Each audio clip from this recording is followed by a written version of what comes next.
Hi guys, welcome to our daily encounter.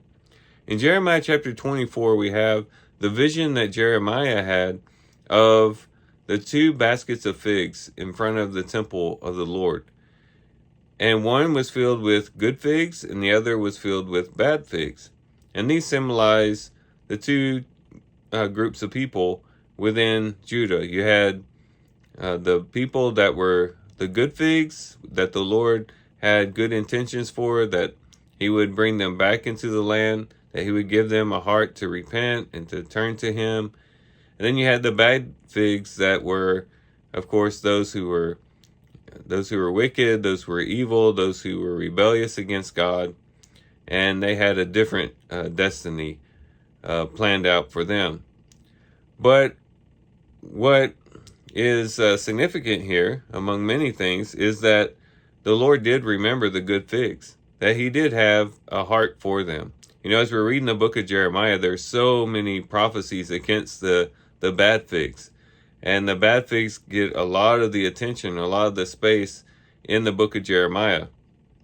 And we could say with a lot of the prophets, a lot of the prophecies we find in the Old Testament are against those who are working wickedness and rebelling against God, and rightfully so. They needed correction, and they needed a word from the Lord, a stern word from the Lord, to try to get them back on track and to return back to him. But in the midst of all the prophecies against those who were wicked and evil and rotten, to stick with the metaphor, there were still good people in the land, and they hadn't been forgotten by God, and that's very important.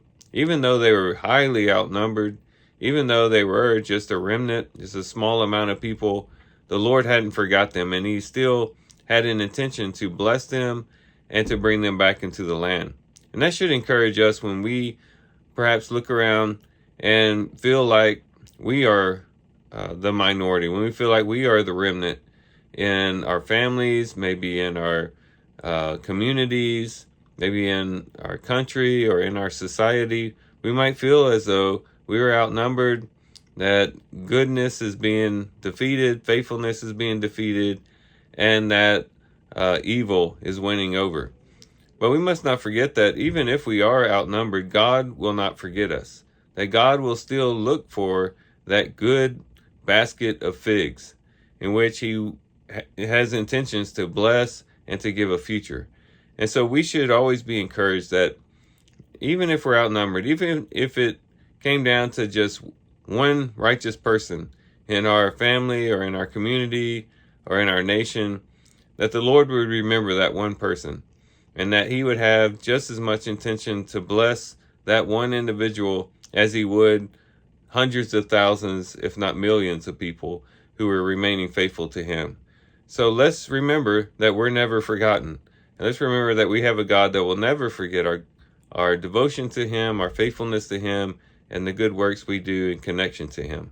So these are some things we can reflect on and think about as we do our reading today. With that, guys, I do thank you for watching the video today. Hope you guys have a great day. Love you guys. God bless.